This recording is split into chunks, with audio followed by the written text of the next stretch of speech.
花了1个月做了一条龙，我把它烧了。梅州浦寨有这样一种最独特的舞龙，一场火焰的盛会。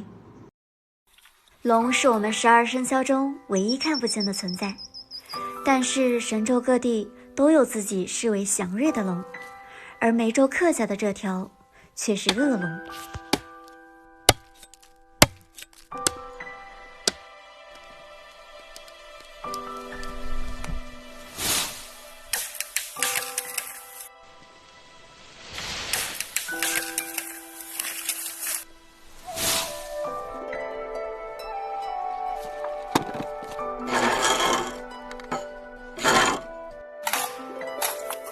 竹子戏的一端前2节破成4段备用。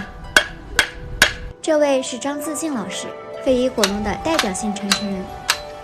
竹子粗的一端片成细竹篾，把它们扎成一个个竹签，之后用来构建龙身的骨架。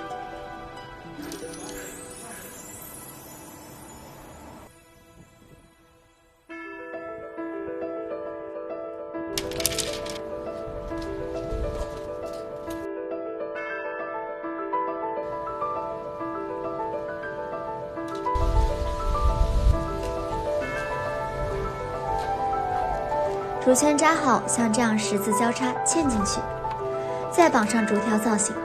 现在制作的是火龙的头胸，这一步就像画画一开始用线稿勾勒剪影一样，不需要特别的技巧，但是需要想象力。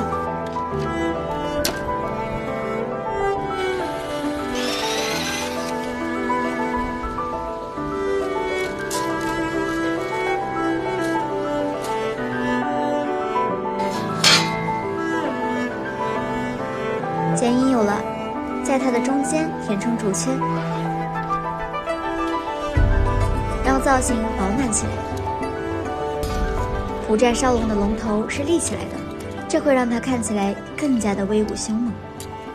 按照龙身的走势绑上细竹条，有了之前的骨架，这一步做起来非常的简单，只需要足够的耐心。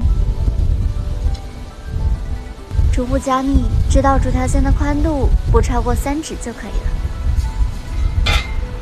头身的骨架完成，接下来用同样的方式制作剩余的龙身和龙尾。这些斜飞的竹条是火龙的龙旗，也是之后用来绑上烟花的地方。至此，火龙的主体骨架就做好了，虽然它还没有头。龙头和龙角是后加上去的，先在纸上画出它们的大小、结构。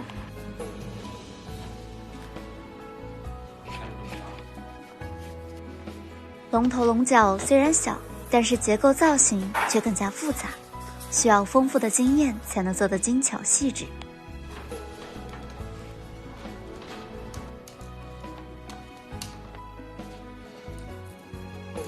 竹片烧出合适的弧度后，要从中间破开，这样对称的龙眉龙角才能做到一模一样。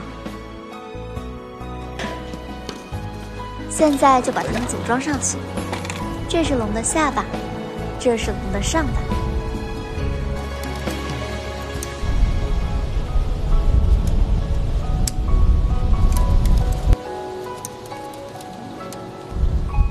往前一点吗？这样。对。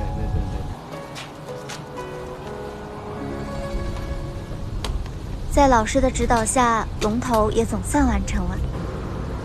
接下来蒙皮上色。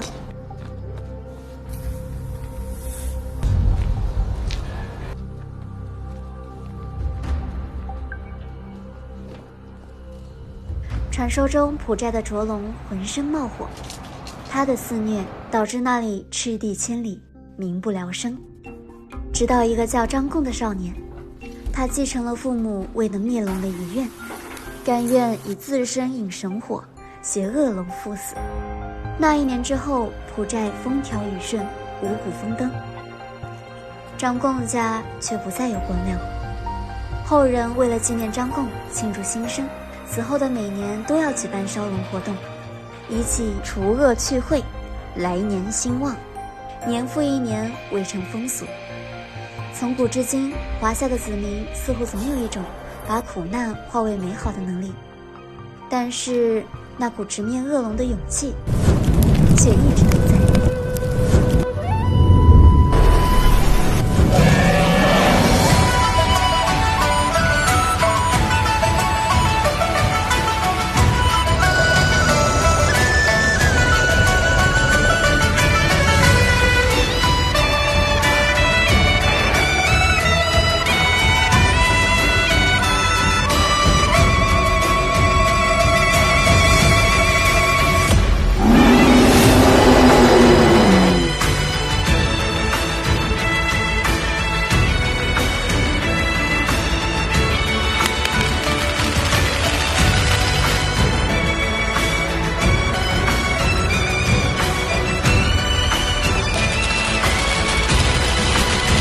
烟火燃尽，庆典落幕，剩下的龙生便要付之一炬。